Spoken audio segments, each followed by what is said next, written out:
Hello everyone, আসসালামু আলাইকুম। আশা করি সবাই অনেক বেশি ভালো আছেন। আলহামদুলিল্লাহ আমিও ভালো আছি। কেক খেতে কে না পছন্দ করে বলেন? আর সেটি যদি হয় চকলেট পেস্ট্রি, তাহলে তার কোনো কথাই নেই। তাহলে শুরু করছি। এখানে আমি প্রথমেই কেকটিকে 3টি স্লাইসে কেটে রেখে দিয়েছিলাম, আর হুইপ ক্রিমও আমি বিট করে রেখে দিয়েছিলাম ফ্রিজে।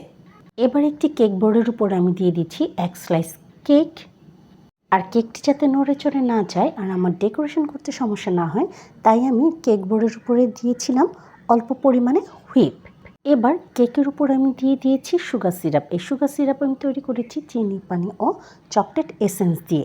তারপরে আমি কেকের উপরে দিয়ে দিয়েছি বিট করে রাখা হুইপ। এই হুইপ দিয়ে আমি পুরো কেকটিকে ইভেনলি কভার করে নিব। এবার সেম একই প্রসেস অ্যাপ্লাই করে কেকের সেকেন্ড লেয়ারটিও আমি তৈরি করে নিচ্ছি। Please subscribe to my channel and press the bell icon, তাহলে নোটিফিকেশনটি সবার আগে আপনার কাছেই যাবে আর ভিডিওটি সবার আগে আপনিই দেখতে পাবেন। এখানে আমি আসলে তৈরি করছি চকলেট পেস্ট্রি, আর পেস্ট্রি বানানো খুব ইজি অ্যান্ড সিম্পল, আর খুব দ্রুত এই পেস্ট্রিগুলো বানিয়ে নেওয়া যায়। যেহেতু এটি একটি চকলেট পেস্ট্রি, তাই আমি শুধুমাত্র কেকের উপরের লেয়ারগুলোকেই হুইপ ক্রিম দিয়ে কভার করে নিব। কেকের সাইড এখানে কভার করার কোনোই প্রয়োজন নেই। চকলেট পেস্ট্রি খেতেও খুব টেস্টি আর বানানোটাও খুব বেশি ইজি। এবার সেম একই প্রসেস অ্যাপ্লাই করে আমি কেকের থার্ড লেয়ারটিও তৈরি করে নিচ্ছি। এখানে আপনারা অবশ্যই সুগার সিরাপটি ইউজ করবেন, তাতে করে কেক অনেক বেশি সফট আর ময়েস্ট থাকে। একটি পেস্ট্রি কেক তৈরি করে আমরা তো একবারই খেয়ে ফেলি না, যেহেতু এটি আমাদের ফ্রিজে 2 থেকে 3 দিনের জন্য থাকে, তাই জন্য অবশ্যই সুগার সিরাপটি দিয়ে সোক করবেন, তাতে করে কেক সত্যি খুব সফট আর ময়েস্ট থাকে।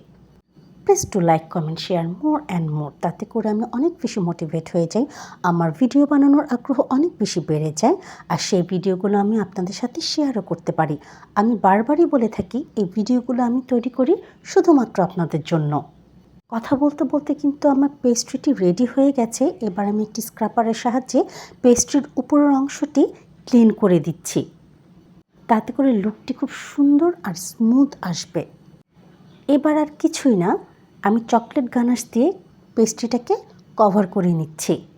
প্যালেট নাইফের সাহায্যে পুরো পেস্ট্রির টপটিকে আমি খুব ভালো করে ইভেনলি স্প্রেড করে দিচ্ছি। আপনারা অনেকেই আছেন যারা আমার ভিডিও দেখে থাকেন, কিন্তু কোনোভাবেই সাবস্ক্রাইব করে দিচ্ছেন না আমার ইউটিউব চ্যানেলটিকে। আপনাদের কাছে আমার একটি রিকোয়েস্ট থাকছে, আপনারা অবশ্যই সাবস্ক্রাইব করে দিবেন আমার ইউটিউব চ্যানেলটিকে। আর আপনারা যারা আমার পেজের থেকে দেখছেন, তারা অবশ্যই ফলো করে দিবেন আমার পেজটিকে। আমি 6B নোজেলটি দিয়ে ছোট ছোট রোজ তৈরি করে নিচ্ছিলাম। আমি যখন এই পেস্ট্রিটি তৈরি করছিলাম, আমার হুইপ শেষ হয়ে গিয়েছিল। আমার আর বিট করে নেওয়ার ইচ্ছে হচ্ছিল না নতুন করে। যেহেতু এই কেকগুলো আমি বাসার জন্যই তৈরি করে থাকি, বাসায় খেয়ে থাকি, আমার মনে হয়েছে ইটস ওকে, চলে যাবে। 1 টেবিল চামচ নিউট্রিয়েল জেলের সাথে 1 টেবিল চামচ পানি দিয়েছি, আর কয়েক ফোঁটা রেড কালার দিয়ে আমি মিশিয়ে নিয়েছি। হয়ে গেছে আমার রেড কালারের নিউট্রিয়েল জেল। কথা বলতে বলতে কিন্তু আমার পেস্ট্রিটিও হয়ে গেছে। আমি এই পেস্ট্রিটাকে 8টি স্লাইস করে কেটে নেব। একটু সাবধানতা অবলম্বন করে এই পেস্ট্রিগুলোকে কেটে নিতে হয়, একটু ধৈর্যের সাথে। এখানে আমি একটি মিস্টেক করে ফেলেছি, আমি আগেই রোজগুলিকে তৈরি করেছি। এখানে আমার উচিত ছিল আগে পেস্ট্রিটাকে একটি পিসে স্লাইস করে তার উপরে রোজগুলোকে তৈরি করা। আমি যে ভুলটি করেছি, আপনারা অবশ্যই এই মিস্টেকটি করবেন না। কখনো কখনো ছোটোখাটো ভুল হয়ে যায়, ইটস পারফেক্টলি ওকে। যদি আমরা ভুল না করি, তাহলে আমরা সঠিক জিনিসটি কেমন করে শিখব? সঠিক জিনিস শিখতে হলেও মাঝে মাঝে আমাদের ভুল করা খুবই জরুরি। দেখুন দর্শক, কথা বলতে বলতে কিন্তু আমার পেস্ট্রি কাটিং হয়েও গেছে। এবার আমি আপনাদেরকে প্লেটে সার্ভ করে দেখাচ্ছি।